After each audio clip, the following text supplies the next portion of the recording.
오늘 하나님의 말씀은 창세기 6장입니다. 창세기 6장 1절부터 8절 제가 읽어드리겠습니다. 사람이 땅 위에 번성하기 시작할 때에 그들에게서 딸들이 나니 하나님의 아들들이 사람의 딸들의 아름다움을 보고 자기들이 좋아하는 모든 여자를 아내로 삼는지라. 여호와께서 이르시되 나의 영이 영원히 사람과 함께하지 아니하리니 이는 그들이 육신이 됨이라. 그러나 그들의 날은 120년이 되리라 하시니라. 당시에 땅에는 네피림이 있었고 그 후에도 하나님의 아들들이 사람의 딸들에게로 들어와 자식을 낳았으니 그들은 용사라 고대에 명성이 있는 사람들이었더라. 여호와께서 사람의 죄악이 세상에 가득한가 그의 마음으로 생각하는 모든 계획이 항상 악할 뿐임을 보시고 땅 위에 사람 지으셨음을 한탄하사 마음에 근심하시고 이르시되 내가 창조한 사람을 내가 지면에서 쓸어버리되 사람으로부터 가축과 기는 것과 공중의 새까지 그리하리니 이는 내가 그것들을 지었음을 한탄함이니라 하시니라. 그러나 노아는 여호와께 은혜를 입었더라. 아멘. 지난주에도 말씀을 드렸지만은 창조 이래 인간의 역사에 17세기 계몽주의는 엄청난 변화를 가져오는 변곡점이 됩니다. 신본주의의 사회가 인본주의 사회로 바뀌면서 인간의 이성이 발달하면서 산업혁명이라는 산물을 만들어냈습니다. 이 산업혁명은 인간이 그동안 경험해보지 못하는 편리함, 부유함을 우리에게 가져다 주었어요.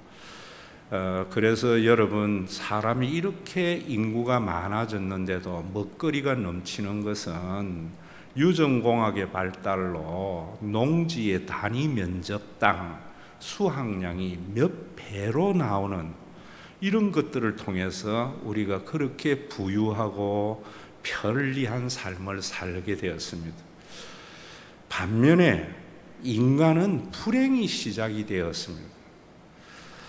그 전보다도 사람들이 더 피폐해졌고 자살하는 사람도 더 많아졌습니다. 그 이유가 어디에 있는가 하면은 인간은 잘 살고 편리하게 사는 것이 중요한 것이 아닙니다. 그것이 진정한 복이 되려면은 올바른 믿음이 있어야 돼요. 그런데 이 인간의 이성의 발달은 하나님을 부정하기도 하고 또 성경에 대한 잘못된 생각을 가져왔어요. 그 잘못된 생각이 뭐냐면은 인간의 합리적인 생각으로 보니까 온 우주 만물이 6,000년 전에 창조되었다고 하거든요. 그래서 성경이 이럴 수 있나 이런 생각을 했다. 또 사람이 900살까지 산다고 하는데 대충 150년 산다면 이해가 되지만 어떻게 900살까지 살 수 있다는 말인가 이런 생각을 하면서 자유주의 신학은 창세기 1장부터 11장까지를 신화나 설화로 생각해버리고 그저 예수님의 기적도 다 하나의 신화적인 요소로 빼버리고 성경에서 좋은 말씀 그런 말씀을 받아들이면 되고 그래서 사람이 착하게 살면 돼 라는 생각을 했던 거예요. 이런 생각이 인간을 불행하게 했습니다. 그래서 여러분들이 정말 우리가 이 세상에 잘 살고 세계 경제 10대 대국이 되는 것도 중요하지만은 그 속에 창조 신학이 말하는 인간의 원래의 모습이 뭔가를 하는 것을 아는 것은 너무나 중요해요. 그러려면은 성경을 하나의 윤리라든지 잠언, 경구 정도로 생각하는 것이 아니고 이 온 우주 만물의 역사인 팩트로 진리로 받아들여야 돼요. 이 진리로 받아들이려면은 두 가지 걸림돌이 있다 그랬지요. 6,000년 전에 창조된 것과 900세. 그래서 지난주일 6,000년 전 창조는 신학자들이 물리학을 몰라서 그런 것이고, 또 우리 한국의 창조과학계인 젊은 지구론을 주장하는 신학자들은 신학을 몰라서 그런 것이고, 또 신학자들 중에 언어학에 탁월하지 못해서 일어난 오해들이다. 그래서 지난주일 제가 6,000년 전 창조가 아니라 성경은 140억 년 전에 우주가 생겼다 해도 전혀 상관이 없는 것을 말씀드렸습니다. 그래서 오늘은 여러분들과 함께 정말 사람이 900세를 살았느냐, 이런 문제에 대해서 말씀을 드릴 거예요. 창세기 5장에 보면은 아담의 족보가 나오는데, 아담은 930년을 살았고, 쭉 머두셀라 같은 사람은 969세, 거의 1세기를 살았다고 말을 해요.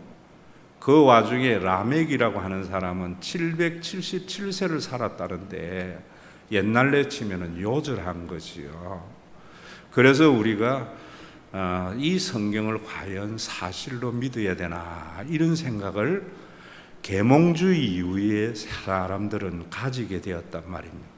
그럼 이 부분에 대해서 먼저 여러분들에게 말씀을 드리면은, 성경은 창세기 5장의 아담의 족보에 평균 900세만 있는 것이 아니고요, 그 뒤에 11장에 가보면은 셈의 족보가 나옵니다.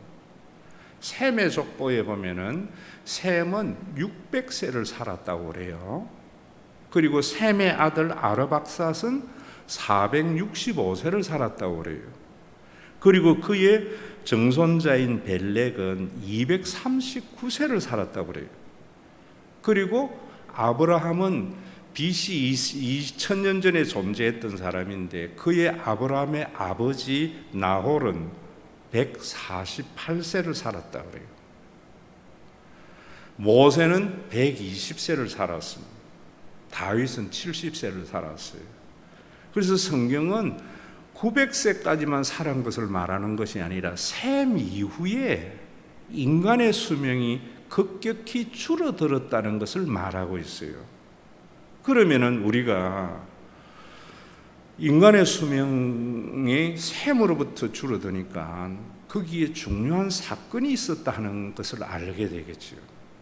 성경은 그때 무엇이 있었는가 하면은, 셈은 노아의 아들인데요, 노아 홍수가 있었단 말입니다. 성경은 노아 홍수와 인간의 수명은 굉장히 밀접한 연관이 있음을 말하고 있습니다. 그런데 이 부분에서도 사람들은 노아 홍수라고 이야기하니까 장마철 홍수 정도 생각해요. 여러분, 노아 홍수라고 표현하면 안 된다고 저는 봐요. 노아 홍수와 여름철 장마는 전혀 성격이 달라요. 창세기 7장에 노아 홍수를 표현을 할 때에 뭐라는가 하면은, 땅에 있는 깊은 샘의 터져 나오고요, 하늘에는 창문이 열려서 물이 쏟아졌더라고 그래요. 여러분, 여름 장마철 아무리 쏟아져도 그런 상황이 없어요. 그러면 이 노아의 홍수는 어떤 것인가? 이런 부분들을 물리학적인 관점과 신학적 관점에서 동시에 봐야 돼요. 정말 저는 답답한 게 그래요. 한편에서는 신학만 알고 한편에서는 물리학만 알아요. 겸하여 알아야 돼요. 그래서 창세기 1장에 보면은 7절에 보면은 둘째 날에 궁창 위의 물과 궁창 아래의 물이 나뉘어졌다 이래요. 그럼 그 말씀은 지구의 대기권이 지금과 같은 형태로 되어진 것이 아니라 물로 이루어져 있다라고 해요.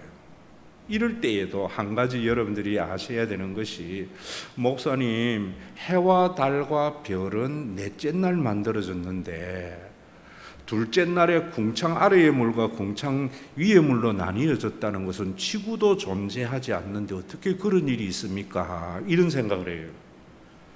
그래서 예전에 물리학이 모를 때는 무조건 믿었는데요, 제가 여러분들에게 말씀을 드리는 것은 유명한 사람이 말한다고 성경의 권위를 가지지 말고 진리인 성경을 선포할 때 여러분들이 그 권위에 복종해야 돼요. 용인 한 기퉁에 있는 무명의 목사지만은 정말 중요한 말씀이에요. 여러분, 창세기 1장 1절은 많은 신학자들이 창조의 서론으로 생각하는데 제가 그랬잖아요. 1장 1절은 창조의 첫째 날이라고. 서설이 아니에요. 하나님은 지구를 만드시고 우주의 공간을 만드신 거예요. 이 우주의 공간에 해와 달과 별을 넷째 날에 채우신 거예요. 여러분들, 이 사실이 팩트인 것도 중요하지만 여기에 중요한 하나님의 계시가 뭐냐?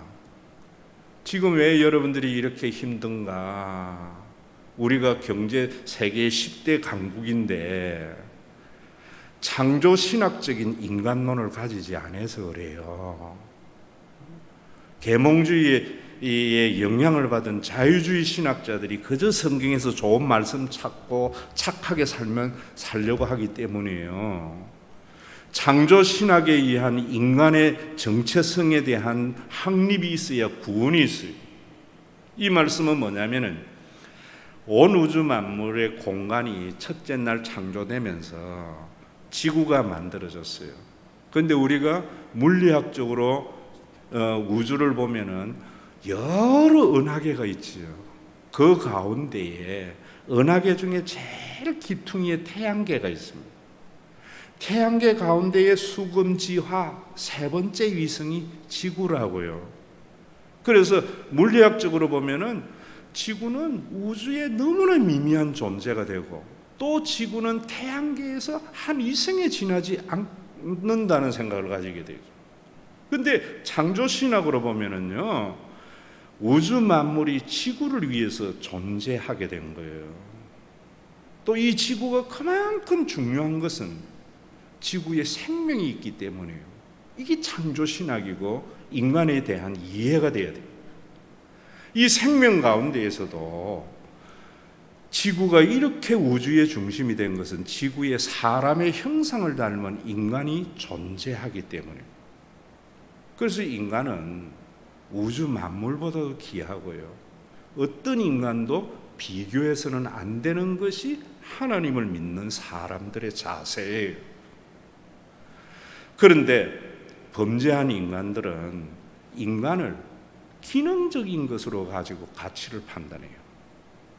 그래서 좀 가지고 있는 사람, 배움이 있는 사람, 어떤 데에 쓸모가 있는 사람은 귀하고 그러지 못한 것은 귀하지 않게 생각하는 것은 타락한 물질주의, 실용주의적 가치로 인간을 보기 때문입니다. 다음 시간에 여러분들에게 말씀을 드리겠지만은 우리가 지금 잘 살아야 돼, 경제가 이래야 돼, 이런 말 하는 게 아니에요. 지금은 더 중요한 것은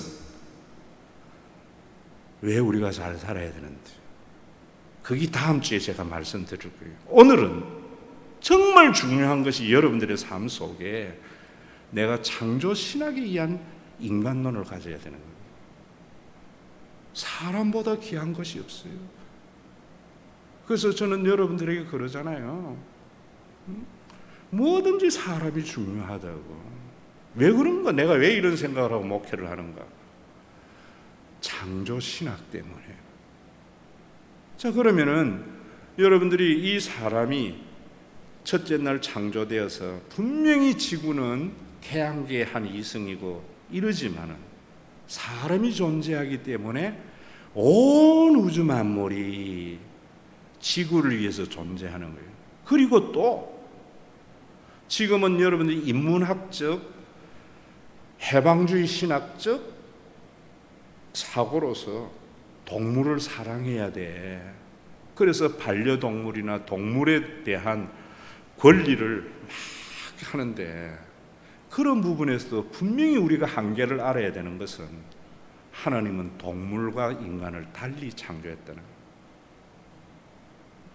절대로 어떤 동물도 사람보다 귀하게 여겨서는 안 돼요. 왜? 하나님, 사람은 주의 영이 함께하는 하나님의 형상이기 때문에 이런 것이 예수를 믿어야 할 이유고 창조신학인데 이걸 잃어버린 거예요. 그래서 인본주의적 생명운동이나 자연환경은 사람과 만물과 동물을 동일시하기를 시작한 거예요. 여기에 또 다른 문제가 있다는 것도 여러분들이 인정해야 돼요. 그러면은 여러분들이 이런 생각을 하려면 성경이 인간이 900살 사는 것이 사실이 아니면 이런 생각을 가질 필요가 없는 거예요. 이 문제에 대해서 여러분들이 정확하게 아셔야 되는 것은 이 900세는 노아 홍수와 밀접한 상관이 있는데 앞에서 이야기했지만 노아 홍수가 아니에요. 대기권의 물이 쏟아진 거예요. 그러면 그 전에 지구는 어떤 상태에 있었는가 하면 성경은 창세기 2장 5절에 이렇게 말합니다. 비가 없었다. 지면에서 안개가 올라와서 땅을 적셨더라 이래 말해요. 여러분 이런 것도 우리가 물리학적으로 보면은요, 대기권이 물로 이루어지면은 비가 없어요. 대류 현상이 안 생겨요. 비라는 것이 지표면에 있는 물이 기온이 상승하면서 수증기가 되어서 구름이 되었다가 중력에 의해서 떨어지는 게 비잖아요. 이거는 대기권이 지금 물로 이루어지지 않기 때문에 일어나는 현상이고 여기에도 하나님의 헤세드가 있는데 이런 부분도 성경은 말하고 있어요. 성경은 분명히 노아 홍수 이전에는 비가 없었다. 대기에서 지면에서 물이 안개만이 올라와서 지면을 적셨다 이렇게 말해요. 또 그리고 홍수 이전에 인간의 먹거리는 과일과 채소였다. 홍수 이후에 창세기 9장에 보면은 고기를 육식을 허락하였더라 이렇게 말을 해요. 그래서 우리 인체를 전공하신 분들은 우리 위가 과일 소화형이라 그러고 또 건강을 좀 생각하는 사람들은 제철에 먹는 과일이 몸에 좋아라는 말은 맞는 말이에요.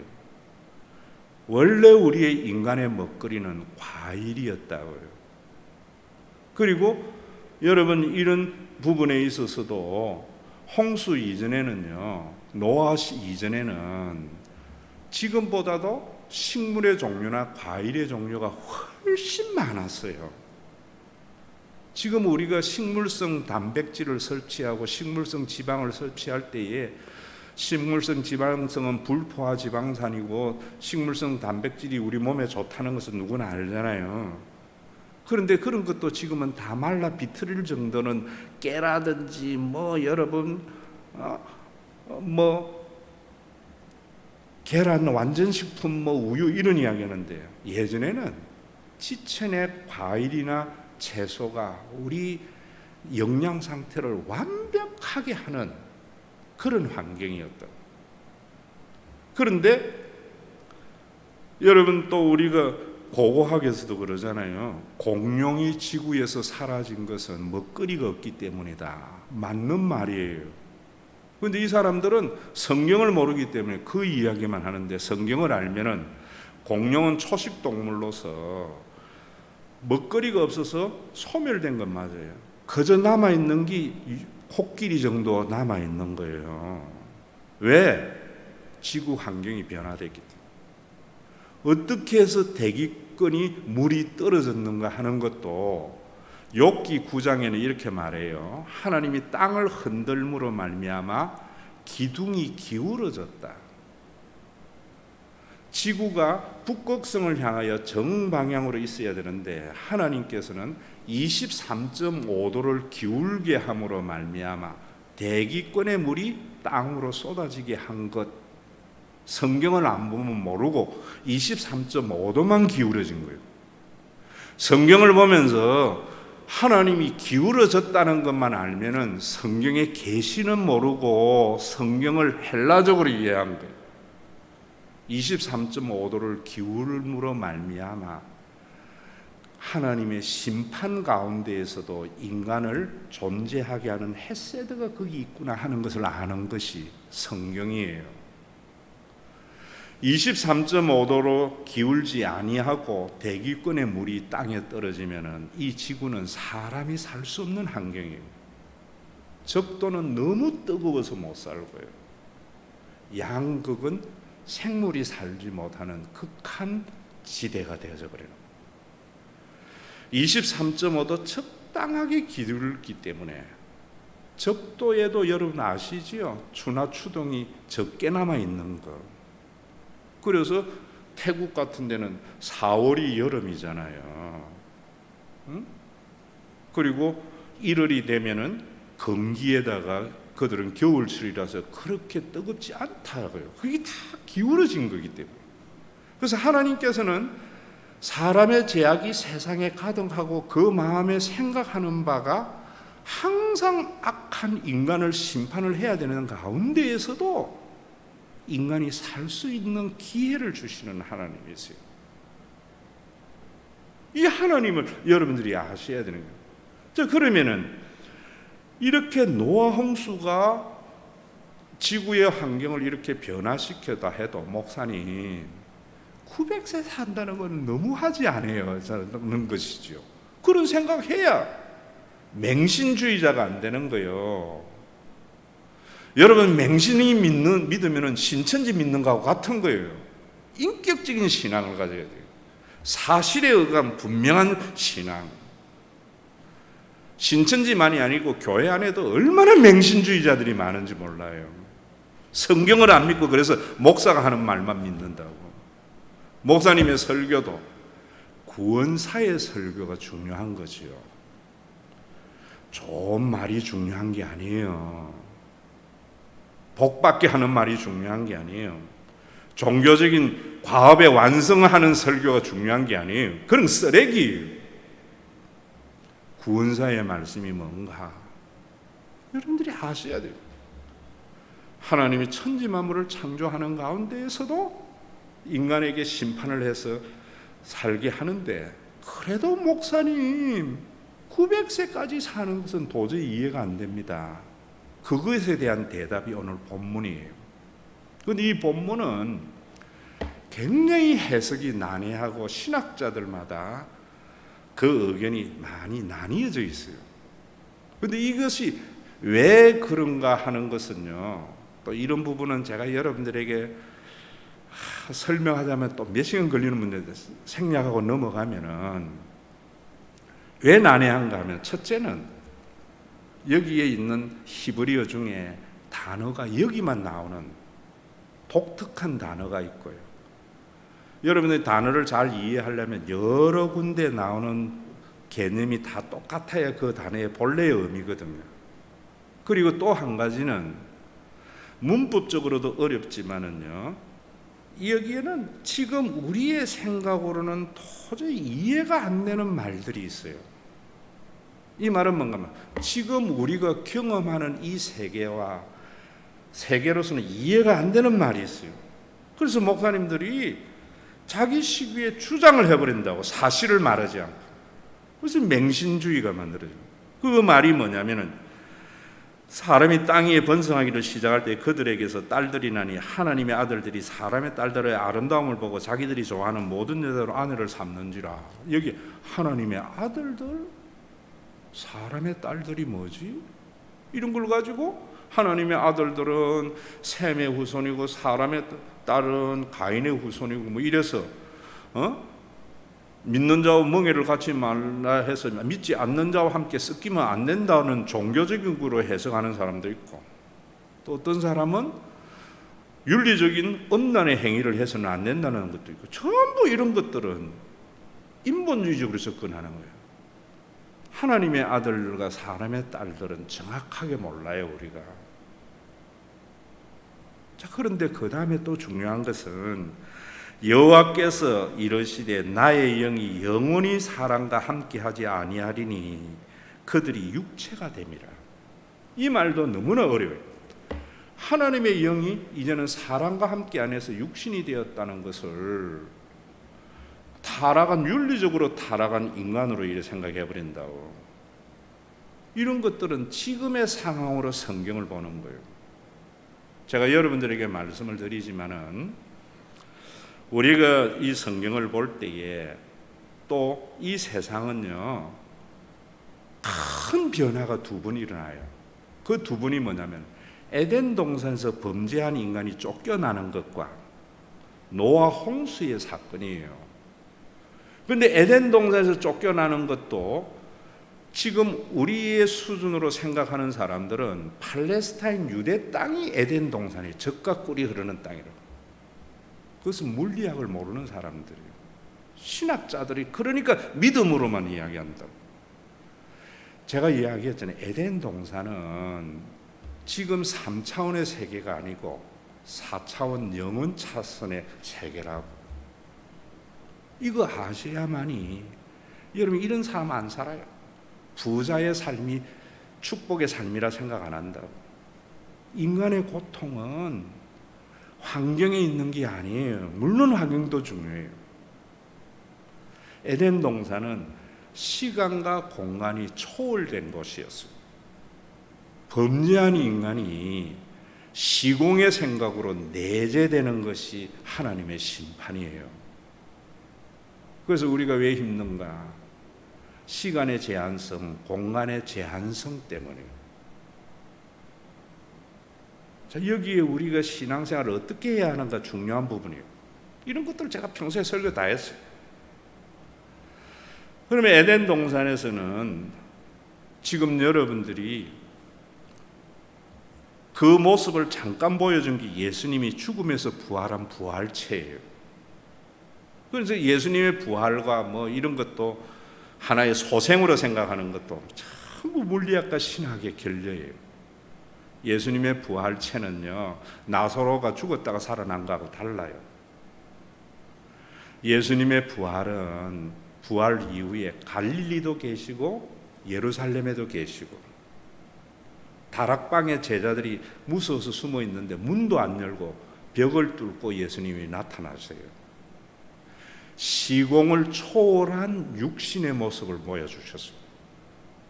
저는 그게 뭔가는 몰라요. 단순히 믿을 만해요. 믿기 따름이에요. 믿을 따름이에요.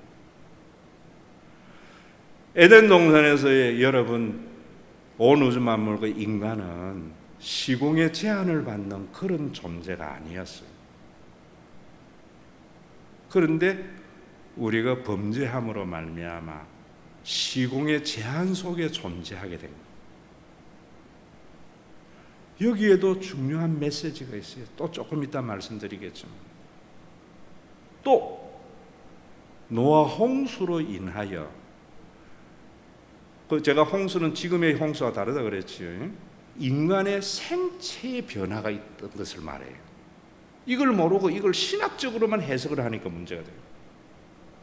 여러분들의 몸, 저의 몸은 노아 이전의 몸하고 노아 이후의 몸은 완전히 달라요.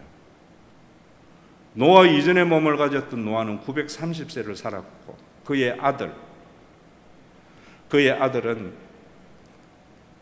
600세를 살았고, 그 전부터 이제 그 다음에 인간의 몸으로 완전히 태어난 사람들은 수명이 아주 줄어들어요. 어떤 변화가 있는가? 그거는 몰라요. 알고 싶거든 빨리 죽어보면 알아요.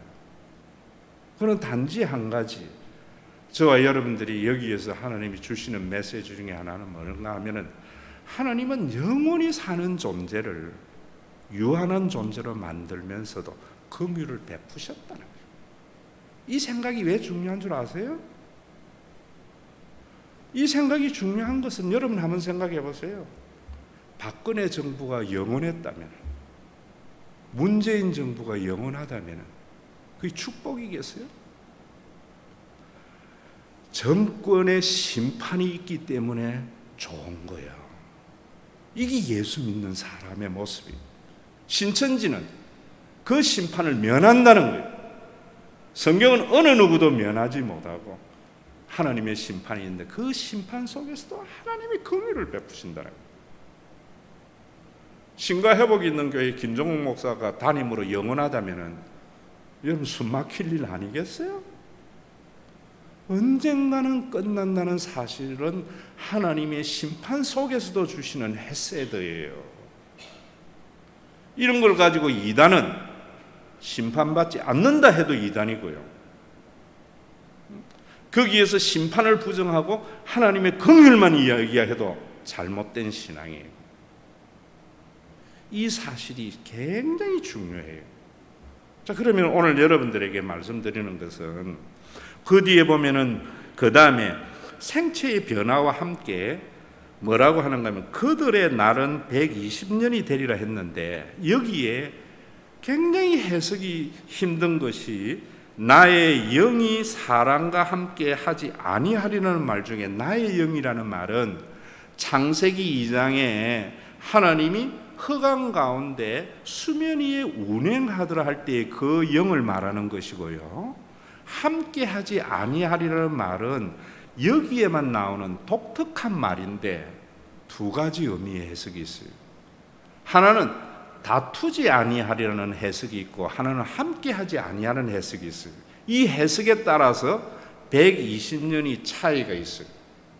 그 차이가 뭐냐면은 다투지 아니하리라고 하면은 하나님께서 120년 동안 다투지 않아서 은혜를 베풀어 줬다가 120년 후에 심판한다는 말이에요. 그래서 실질적으로 이 메시지와 함께 120년 후에 노아 홍수가 일어납니다. 요건 다음 주 또 제가 할 거예요. 그리고 여러분 여기에 함께 하지 아니하리라는 말은 하나님의 영이 인간과 함께 하지 않는 인간의 육신으로 변화되었는데 그래서 인간의 최대 수명은 120년이 되었다. 이렇게 해석할 수 있어요. 신학자에 따라서 이 해석을 주장하는데 참 지가 옳다고 이러는 거예요. 성경은 두 개 다 말을 해요.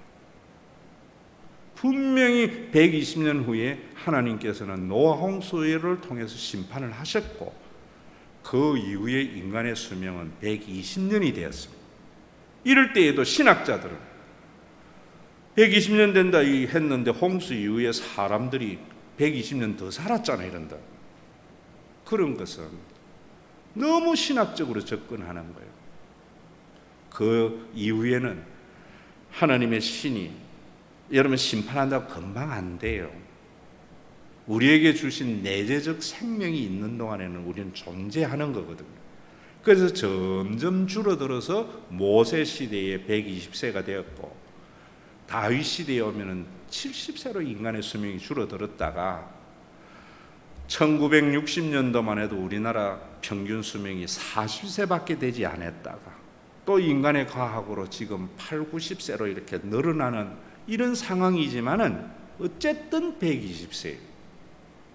그럼 이 120세라는 것이 생물학자들도 말을 하잖아요. 모든 동물의 그 생명은 곱하기 5다.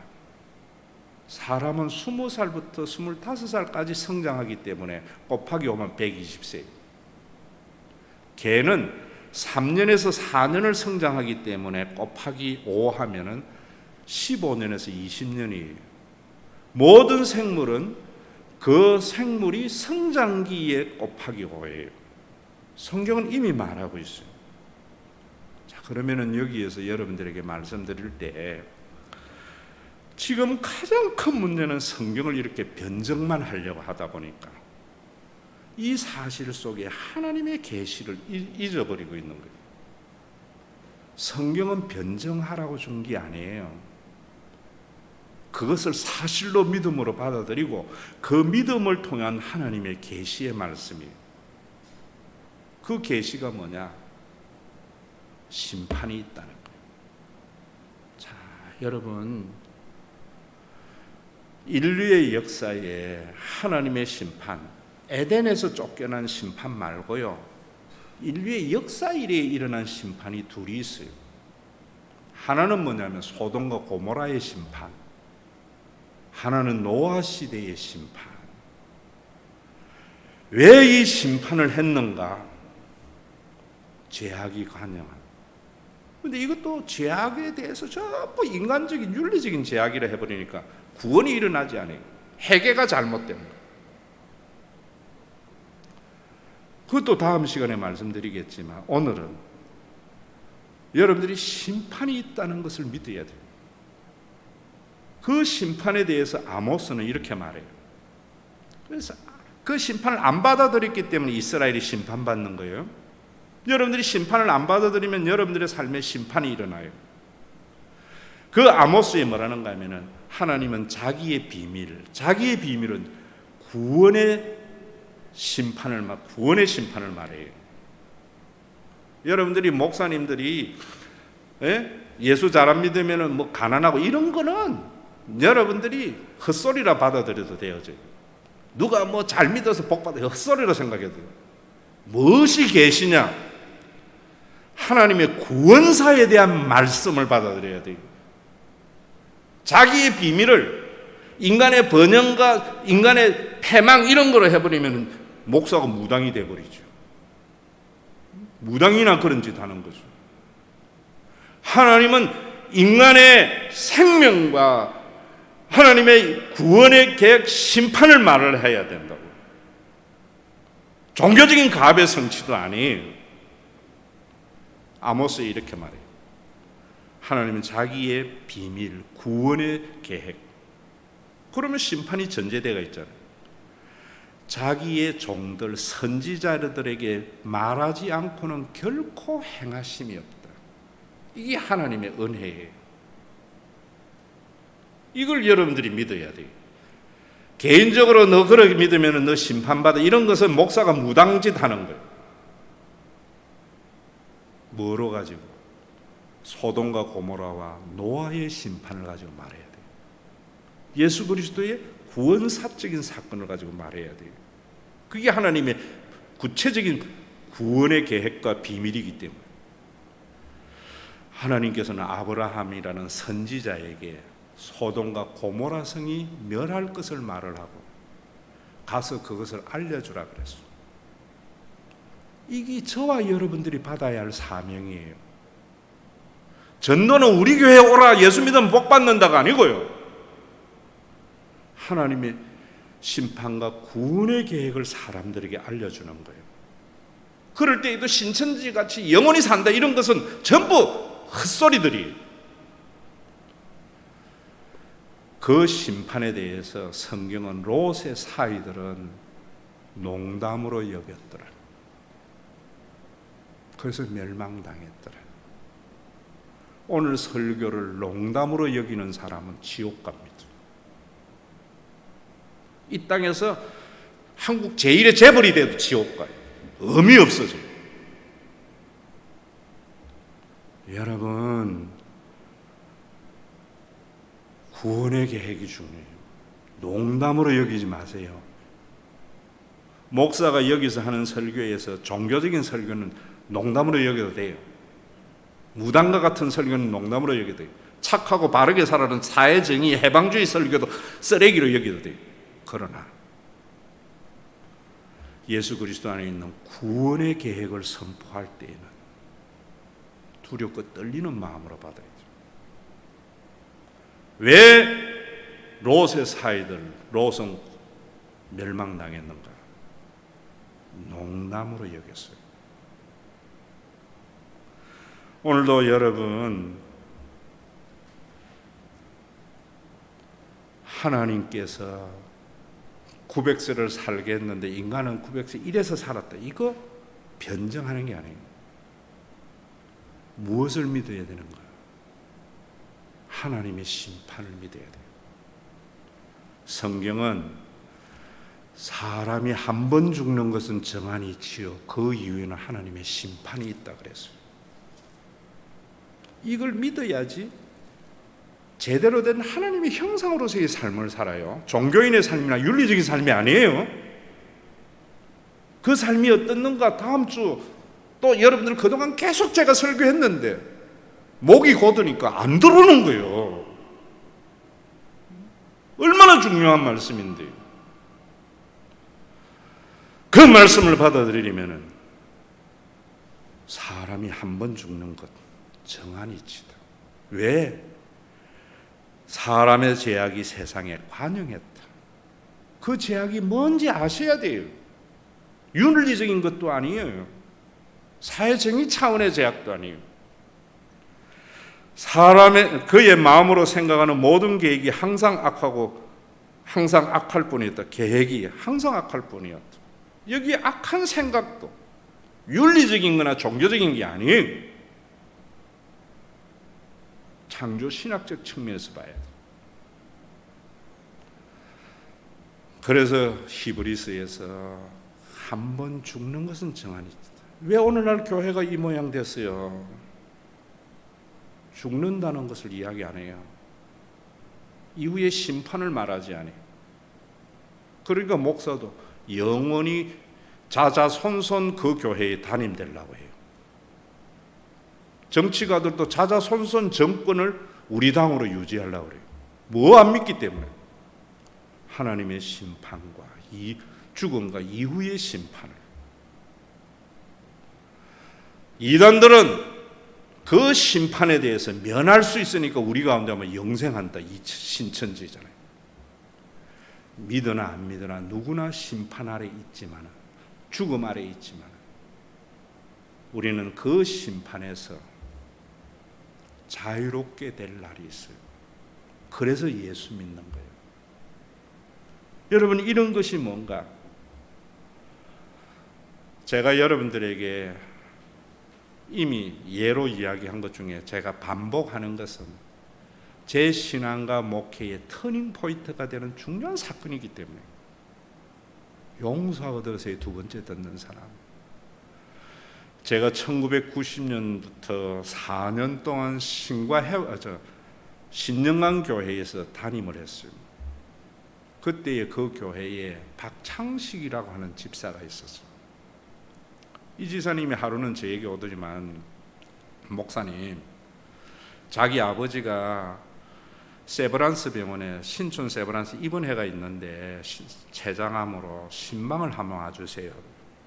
가겠다고 이랬어요. 그런데 문제는 뭐냐면 이분이 하는 소리가, 우리 아버지가 그 위에 신촌에 큰 절 봉헌사라는 절이 있어요. 그 절에 법사래요. 자, 여기에도 여러분 보세요. 오늘날 한국의 교인들이 너무 커먼센스, 상식과 합리성이 없는 행동이 너무나 많아요. 지가 믿는 게 진리라고 믿기 때문이에요. 진리는 보편성이에요.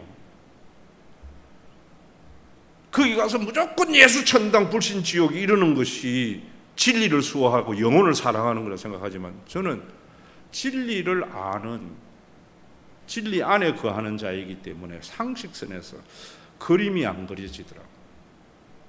우리가 얼마나 주관적이냐면, 여러분, 거기 가서 예수 천당 불신 지옥은 해야 된다, 그것이 사명이다 하지만은 한번 뒤집어 놓고 생각해 보세요. 목사님이나 장로님이 지금 췌장암에 걸려 있는데 스님이 와가지고 나무아미 탑을 염불 하면은 그게 되는 그림이요? 그건 안 된다고 하면서 교회는 가서 그러라고 하는 것이 얼마나 웃기는 이야기예요. 그래서 참 요즘 송가인의 이야기들은 난감하네더라. 그래도 가야지요, 목사인데 진리 안에 있는. 그래서 제가 각계 이럴 때만 한다는 소리가, 목사님, 한 가지 참고로 말씀을 드리는데, 어제 자기 동생이 하정에 있는 교회에 안수 집사인데, 목사님이 와가지고 예수 믿으면 천당 가고 안 믿으면 지옥 간다고 아버지가 뿔이 이만큼 나 있습니다. 목사가 가서 췌장암 말리기에 죽을 사람에게 할 말은 그거밖에 더 없는데 그거 못하도록 탁 막는 것 같더라고. 진짜로 난감하대요. 그래도 간다 하고 제가 따라갔어요. 그러면서 이분이 한다는 소리가, 우리 목사님이라면 와서 지혜롭게 복음을 전할 것 같아서 자기 그런다 그래요. 뭐 낸들 뭐 용 빼는 재주도 없는데. 그래 가서 병신문을 두드리고 아들이 들어가니까 활짝 웃으면서 맞아 하더니만, 내가 들어가니까 쳐다보면 눈을 탁 감아버려요. 법사도 뭐 보는 게 있는 것 같아. 지금은 내가 좀 목사같이 보이지만 그때만 해도 나보고 목사라고 하는 사람은 하나도 없었거든요. 목사인 줄 아는 것 같더라고. 그래서 제가 가서 손을 딱 잡으면서 그랬어요. 박 선생님, 제가 목사로 온 게 아닙니다. 내가 참 좋아하는 분의 선친이 아버지가 조금 중환 상태에 있다 해서 왔습니다. 이랬어요. 여러분, 이런 말도 참 중요해요. 이번에 여러분 공지할 때에도 코로나 위기 상태로 뭐 일어나서 내가 지금 뭔 짓 하는 거야. 그거 모르는 사람 어디 있어? 왜 사람들에게 공포심을 자극하는 말을 해? 빼! 이랬다고.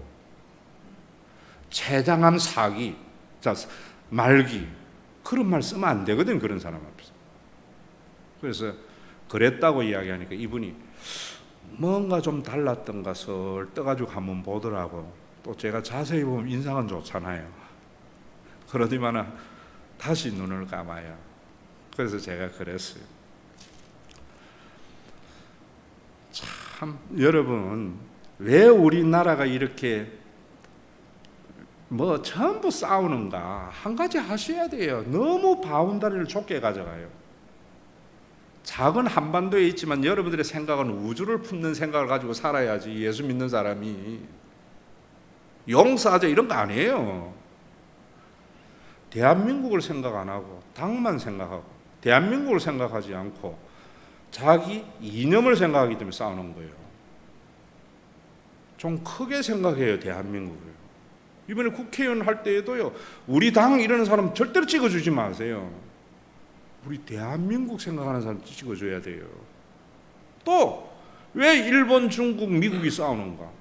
전 인류를 생각해야 되는데 대한민국, 일본 생각하는. 교회도 얼마나 그런 게 많아요. 기독교, 불교. 진리 안에 있는 내가 믿는 기독교는 진리지만 생각은 크게 가져야 돼요. 그래서 제가 그분에게 우리가 같은 종교인인데, 종교인이라 치면 법사나 뭐 목사나 다 한 바운다리 들어가잖아요. 그러니까 이 사람이 괜히 우리는 또 그런 거 있잖아요. 뭔가 좀 같은 게 있으면 친한 느낌이 들듯이 좀 사람 봐가지고 괜찮은 것 같으면 같은 거 나올 때까지 묻잖아요. 고등학교는 어디냐, 고향은 어디냐, 그러다가 안 되면은 김씨라고 서로 좋아하는 게 대한민국 사람들이거든. 그러니까 종교인이라고 이야기를 하니까 이분이 마음을 좀 여는 것 같아. 그럴 때에도 내가 말하면 안 되거든. 내가 물었거든. 불교가 뭐냐고. 우리 박 선생이 이야기할 때 아버지가 국문학자, 한문학자로서 평생 사시고 불경도 어떤 스님보다도 깊이 통달하신 분이라는데 이랬더니만 어떻게 그걸 한마디로 이야기하겠어요? 이러더라고. 대화가 안 되면은 주제를 좁히면 돼요. 그래서 제가 윤회설이냐고 이러니까 그렇다고. 그래서 제가 윤회설이 뭐냐고 하니까 정말 뭐 요즘 같으면 큰일 나겠지만 침 튀기면서 그 아픈 사람이 윤회설을 설명을 하는데 내가 아는 정도로 해요. 그래도 제가 리액션을 그렇더냐고 하면서 제가 들어줬어. 다 듣고 나니까 내한테 빚이 있잖아요. 들어야 할 의무가 생겼잖아요. 그래서 내가 성경은 뭐라는 줄 아세요? 이랬더니 이분이 한다는 소리가 잘 몰라요. 이래서 내가 예수 믿으면 천국 가고 안 믿으면 지옥 가는 것이 성경의 한마디의 중요한 말씀입니다. 이랬더니만 티도 역시 목사 나부랑이에 지나지 않구나 하는 표정을 지어요. 그래서 거기에서 내가 다른 종교인들하고 다른 모습을 보여줘야지. 진리 안에 거하는 모습. 뭐라 했는가 하면은 선생님, 윤회설이 맞는지 예수 믿으면 천국 가고 지옥 가는지 맞는 것은 팩트, 진리의 영역이기 때문에 인간이 모릅니다. 몰라요, 여러분. 우리는 진리는 믿을 따름이에요. 제가 앞에서 여러분들에게 이런 설명하는 것도 팩트 진리를 변정하는 것이 아니라 믿도록 하는 거예요. 그 믿는 것 중에 하나님의 계시를 믿도록 하는 거예요. 심판이 있음을. 그 심판이 있음을 믿어서 삶이 변화 안 되면 이거 암만 알아도 아무 소용없어요. 지옥 가요, 그런 사람들. 그래서 제가 진리를 모르지 않습니다. 이러니까 이 사람이 턱 하는 느낌을 받아요. 그래서 우리가 아는 것은 진리를 속성을 통해서 알잖아요. 하나님을 누가 어떻게 알아요? 하나님의 속성을 아는 거죠. 나는 어떤 사람이 뭐 교회에도 무슨 이야기 저런 이야기 저 사람 이럴 때에 전부 안다고 생각할 때에 정말 유치하구나 생각해요. 몰라요. 그거 떠도는 말을 듣고 무엇이 이래서 할 때 그럴 때에 뭐 해야 되나? 속성으로 이해해야 돼요. 진리는 보편적이어야 돼요. 우리 교회 다니는 사람만이 아멘이고 옆교회 다니는 사람 아멘이 아니면 그 진리 아니에요. 기독교인만 아멘이고 다른 사람 아멘 아니면 진리 아니에요. 속성으로 제가 이야기해 줬어요. 저는 윤회설이 맞기를 원합니다. 윤회설이 맞아야만이 내가 죽어도 또 희망이 있습니다. 만에 하나 예수 믿으면 천국이고 안 믿으면 지옥이면은 나는 죽어서 가서 아니면 본전입니다. 만약에 있다면 선생님은 큰일입니다. 충격을 받아요. 여러분 중요한 내용이에요. 뭐든지 속성을 가지고 이야기해야지 그 말이 사실이냐 아니냐 뭐 거기 유치하기 짝이 없는 행동들이에요. 어느 것이 그 사람과 교회의 유익이냐. 유익된 말만 해야 돼요. 유익된 생각만 하는 것이 악한 생각을 안 하는 거예요. 진실을 밝히려고 하는 것은 악한 생각이에요. 신학적으로 보면. 자, 그러면 여기에서 이분이 충격을 받아서 하는 소리가 왜 예수 믿어야 천국 가는데요, 목사님이서. 그래서 제가 먼저 사과를 했습니다. 많은 목사를 대신해서 제가 죄송하다는 말씀을 먼저 드릴게요. 착한 일을 한다고 천국 간다고 하는 것은 잘못된 겁니다. 종교적인 생활을 잘해야지 천국 간다는 것도 잘못된 겁니다. 성경이 말하는 게 아닙니다. 목사님들이 사람 마음과 종교적인 과업을 성취하기 위한 말입니다. 천국은 하나님의 아버지인 것을 받아들이는 사람이 가는 겁니다. 박 선생님 집에 착한 사람이 살 수 있습니까? 아들이 살 수 있는 권리잖아요. 천국은 하나님의 집이기 때문에 하나님을 아버지로 받아들이는 사람만이 가는 것입니다. 그걸 받아들이도록 예수님께서 십자가에서 하나님이 아버지 되심을 계시하신 겁니다. 예수를 안 믿는 사람들은 하나님이 지옥을 보내는 것이 아니라 자기 발로 가는 겁니다. 하나님을 아버지로 모셔서 아버지 집에 가야 되는데 하나님은 한 명도 지옥에 보내지 않고 자기 발로 하나님을 아버지로 안 모시기 때문에 지옥 가는 겁니다.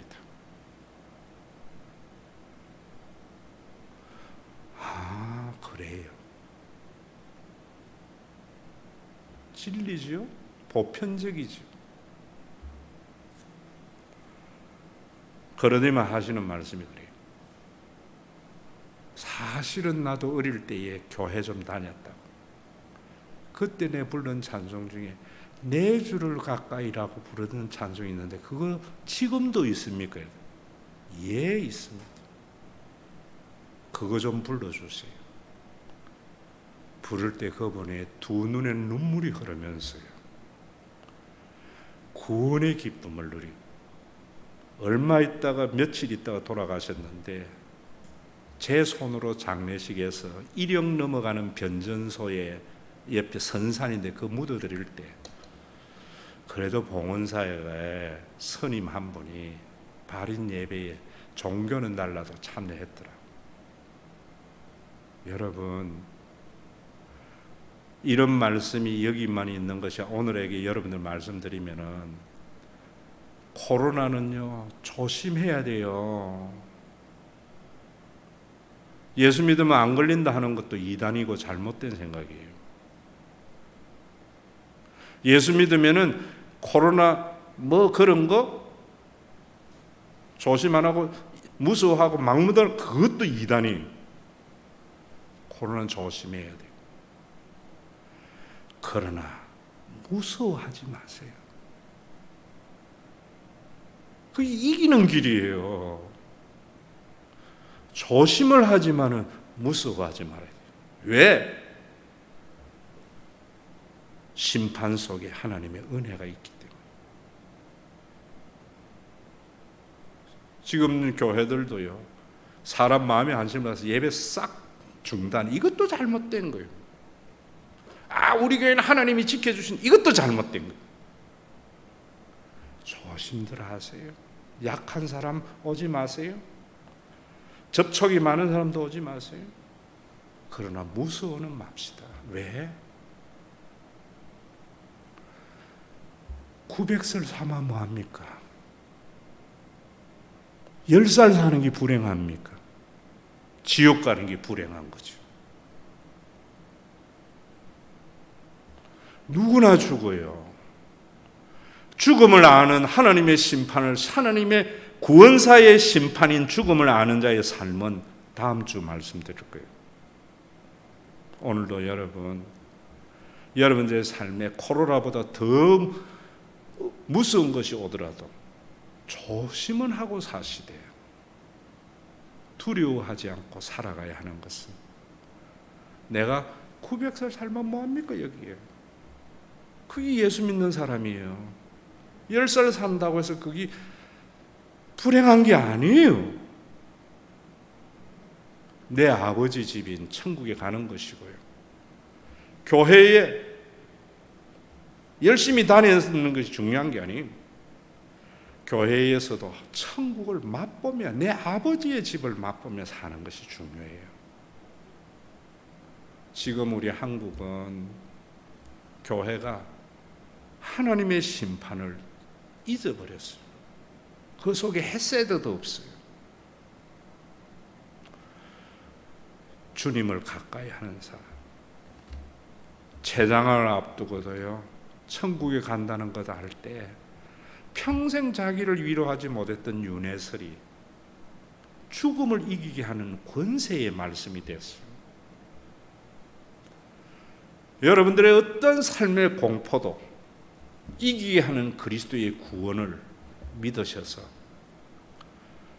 여러분들이 정말 매사에 모든 삶에 조심해서 살면서 그 문제에 함몰되지 않는 용기 있는 자 삶, 그 삶은 내 주를 가까이 진심으로 고백하는 사람입니다.